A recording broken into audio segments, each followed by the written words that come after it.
درود پاک پڑھنے اللہم صلی علی سیدنا و مولانا محمد معدن الجود والکرم وعلی آلہ وصحبہ وبارک وسلم۔ عورت کا حج و عمرے کے لیے احرام لینا کیسا ہے؟ خصوصی اسکاف عورتیں جو ہیں احرام کے طور پہ جب عمرے کے لیے جاتی ہیں تو حجاب جسے کہتے ہیں، احرام کہتے ہیں، تو بعض عورتیں اسے خریدتی ہیں، بعض عورتیں جو ہیں اپنے لیے سفید لباس ہی پورا بناتی ہیں۔ تو عورتوں کے لیے کوئی خاص کپڑا پہننا لازم ہے حالت احرام میں، یا پھر جو کپڑے وہ پہنے ہوئے ہوتی ہیں انہی میں اگر نیت کر لی جائے تو احرام ان کا وہی مانا جائے گا، وہی کپڑا اس میں احرام کی حالت میں کام کر جائے گا؟ سوال یہ ہے، پورا سوال بلکہ یہ ہے کہ کیا فرماتے ہیں علماء کرام اس مسئلے کے بارے میں کہ عورت کو حج یا عمرہ کرنے کے لیے احرام خصوصی اسکاف لینا ضروری ہے، یا وہ اپنے عبا میں بھی عمرہ کر سکتی ہے؟ اپنے عبا مطلب اپنے کپڑوں میں، جو کپڑے وہ پہنے ہوئے ہیں، چاہے وہ سفید ہوں یا کسی اور کلر کے ہوں، نیلے پیلے کالے لال جیسے بھی ہوں، تو ان کپڑوں میں اگر وہ نیت کر لیتی ہے تو انہی کپڑوں میں اس کا کام چل جائے گا یا نہیں چلے گا؟ جواب اس کا یہ ہے، فرماتے ہیں کہ حج یا عمرہ یا دونوں کی نیت کر کے تلبیہ یعنی لبیک اللہم لبیک جو پڑھا جاتا ہے، جس سے بعض حلال چیزیں بھی حرام ہو جاتی ہیں، اس کو احرام کہتے ہیں۔ احرام ان کپڑوں کو نہیں کہتے۔ احرام جو دو چادریں مرد پہنتا ہے، عورتیں جو کپڑے پہنتی ہیں، اسے احرام نہیں کہتے ہیں، بلکہ احرام کا مطلب یہ ہے حج یا عمرے کی نیت سے تلبیہ پڑھنا۔ جیسے ہی نیت کی عمرے کی، حج کی اور تلبیہ پڑھا تو بعض چیزیں ہمارے لیے جو حلال تھیں وہ بھی حرام ہو جاتی ہیں۔ جیسے کہ سلا ہوا کپڑا پہننا ہمارے لیے جائز تھا، مگر مرد کے لیے اب وہ پہننا حلال نہیں ہے، اب جائز نہیں ہے، سمجھ رہے ہیں؟ تو احرام تو یہ ہے کہ نیت کرے وہ عمرے کی یا حج کی اور تلبیہ پڑھے۔ اب اس احرام کی حالت میں پہننا کیا ہے، یہ ایک الگ بات ہے۔ تو مرد کے لیے سلا ہوا کپڑا پہننا حلال نہیں ہے، جائز نہیں ہے، مگر جہاں تک سوال عورتوں کا ہے، ان کے لیے اسی کا حکم ہے کہ وہ سلے ہوئے کپڑے جو پہنتی ہیں وہی کپڑے پہنیں، انہیں چادر نہیں لپیٹنا ہے۔ اچھا، احرام جو چادریں ہوتی ہیں سفید کلر کی جو چادر ہم لیتے ہیں، مجازن اسے بھی احرام کہہ دیتے ہیں، بس ایک نسبت ہوتی ہے اس کی، اس وجہ سے اسے احرام کہہ دیتے ہیں، جبکہ احرام وہ چادریں نہیں ہیں، احرام تو وہ حالت ہے، وہ نیت ہے، سمجھ رہے جو ہم نے کی ہے۔ فرماتے ہیں کہ جب لبیک تلبیہ پڑھا جاتا ہے جس کی وجہ سے بعض حلال چیزیں بھی حرام ہو جاتی ہیں، اس کو احرام کہتے ہیں۔ اور مجازن ان دو ان سلی یعنی بغیر سلی ہوئی سفید چادروں کو احرام کہہ دیا جاتا ہے جو حالت احرام میں استعمال کی جاتی ہیں، لیکن یہ چادریں احرام نہیں ہیں، صرف مردوں کے لیے اس وجہ سے ضروری ہیں کہ مردوں کے لیے حالت احرام میں سلا ہوا کپڑا پہننا حرام ہے، لیکن عورتوں کے لیے ایسا نہیں ہے، انہیں حالت احرام میں سلے ہوئے کپڑے، موزے، دستانے پہننے کی اجازت ہے۔ اگر وہ چاہیں تو دستانے بھی پہنیں، چاہیں تو موزے بھی پہن لیں، سمجھ رہے ہیں؟ جو کپڑے پہنے ہوئے ہیں وہی کپڑے پہنے رہیں، بس اتنا انہیں ضرور کرنا ہے۔ کہتے ہیں دستانے وغیرہ پہننے کی اجازت ہے، بلکہ چہرے، دونوں ہاتھ پونچوں تک، قدم اور ان کی پشت کے علاوہ حسب معمول اپنا سارا بدن چھپانا فرض ہے، صرف چہرہ کھلا رکھنا ضروری ہے۔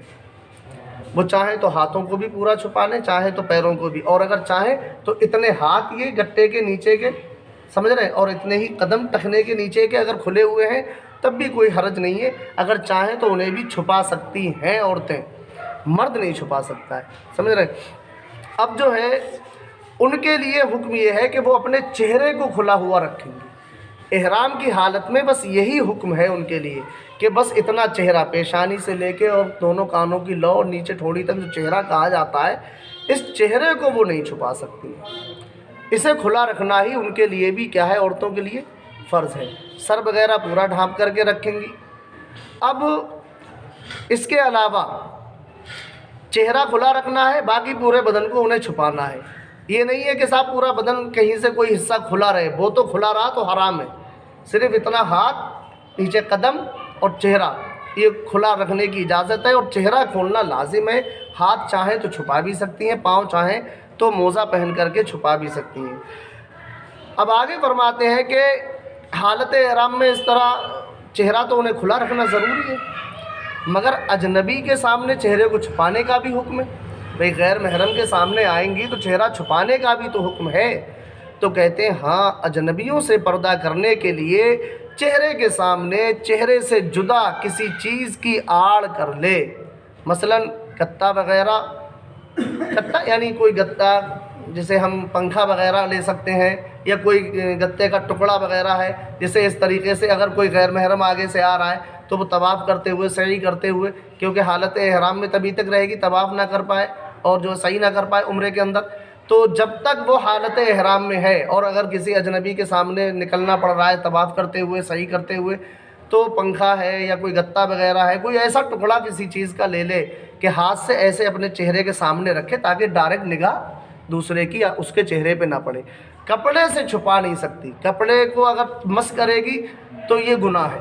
سمجھ رہے ہیں؟ چہرہ کپڑے کے ذریعے سے نہیں ڈھانپے گی، کسی چیز سے، ایسی چیز سے، چاہے وہ کپڑا ہی کیوں نہ ہو، چہرے سے جدا ہونا چاہیے۔ مثال کے طور پہ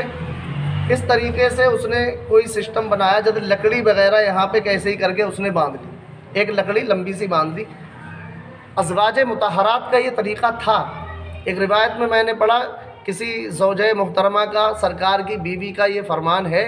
کہ ہم احرام کی حالت میں لکڑی کو باندھ لیتے تھے اور اس کے اوپر سے ایسے کر کے کپڑے کو لٹکا لیتے تھے کہ چہرے پہ بھی مس نہ ہو، چہرہ اس پہ چہرہ جدا بھی رہے کپڑے سے اور سامنے سے پردہ بھی ہو جائے۔ تو یہ کوئی طریقہ اختیار کر سکتی ہے وہ، اسے بلکہ کرنا بھی چاہیے کہ اجنبی کے سامنے چہرہ کھولنا جائز نہیں ہوگا، مگر چہرے پہ کپڑا وغیرہ جو ہے ڈال نہیں سکتی ہے، چہرے سے مس نہیں کر سکتی ہے۔ تو کہتے ہیں کہ کتا وغیرہ، ہاتھ والا پنکھا چہرے کے سامنے رکھے، لہذا عورت اپنے عبایا میں یا کسی بھی قسم کے کپڑے میں جن میں چہرے کے علاوہ سارا جسم چھپا ہوا ہو، حج یا عمرہ کر سکتی ہے۔ خاص احرام کے نام پر جو بازار سے اسکارف ملتا ہے وہ پہننا ضروری نہیں ہے۔ اگر کوئی عورت اسکارف لینا چاہے تو لے لے، ناجائز نہیں ہے، لے سکتی ہے، خرید سکتی ہے۔ سفید کپڑے بھی بنانا چاہے تو سفید لباس بھی پہن سکتی ہے، البتہ لازم نہیں ہے اس کے لیے جو کپڑے وہ پہنے ہوئے ہیں، بلکہ نقاب اوڑھ کر کے جائے اور نقاب ہی کی حالت میں نیت کر لے، بس چہرہ کھول لے اپنا، تو اس کا احرام کی جو کپڑا ہونا چاہیے وہ مکمل ہے، اور اسی حالت میں جو ہے وہ عمرہ کرے، یعنی کہ طواف کرے، سعی کرے، تو اس کا پورے صحیح طریقے سے یہ ارکان ادا ہو جائیں گے۔ الگ سے کپڑا خریدنے کی اس کے لیے کوئی ضرورت نہیں پڑے گی۔